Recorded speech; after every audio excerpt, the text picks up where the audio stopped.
Kuwa na mpenzi au kuwa na mwanamke sio jambo la lazima, bali kuwa na mtoto ni kitu cha msingi, ama kuwa na watoto ni jambo la msingi sana. Kwa hichi kisa ambacho kilimtokea bwana mmoja, jina lake nalihifadhi, ndiyo maana kinapelekea wanaume wengi kutokuwa na mahusiano ya kudumu, ama kutokuwa na mwanamke, ama kutokuwa na mpenzi. Ni vitu vya kusikitisha sana.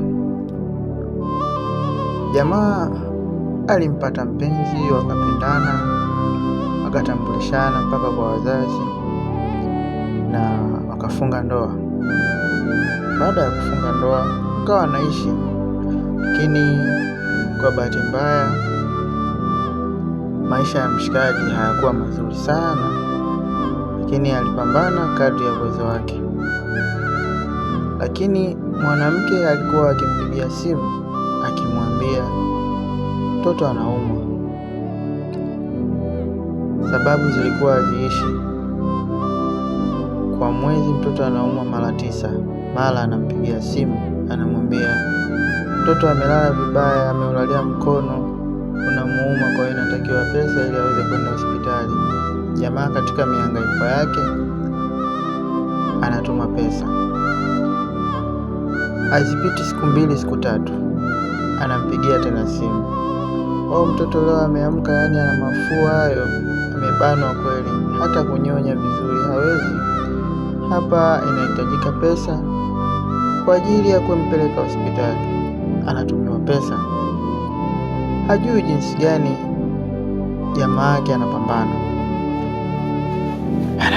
sana. Wakati mwingine mama yake mzazi anashindwa kumtumia fedha kwa ajili ya kujibana, anamtumia mke wake ili aweze kupata mahitaji.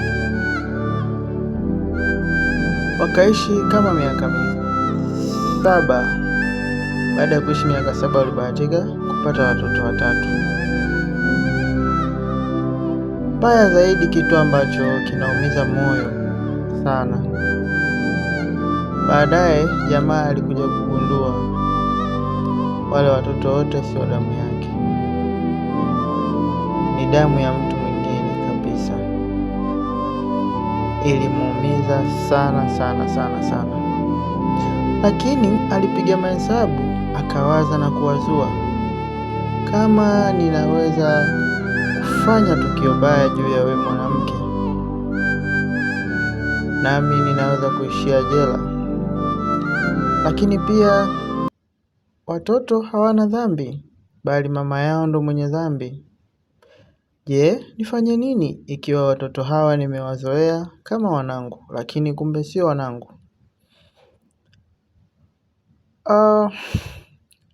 Jamaa aliamua kuachana na yule mwanamke, lakini cha kushangaza zaidi, alikuwa akiwasiliana na watoto bila shida, lakini kwa salamu za kawaida, na watoto pia walikuwa wamemzoea.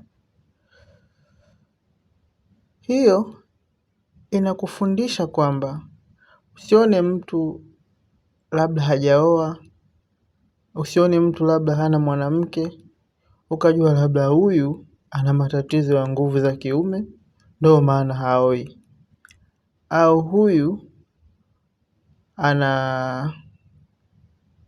amebobea kufanya mambo mengine ya starehe, ameshindwa kujali kutengeneza familia.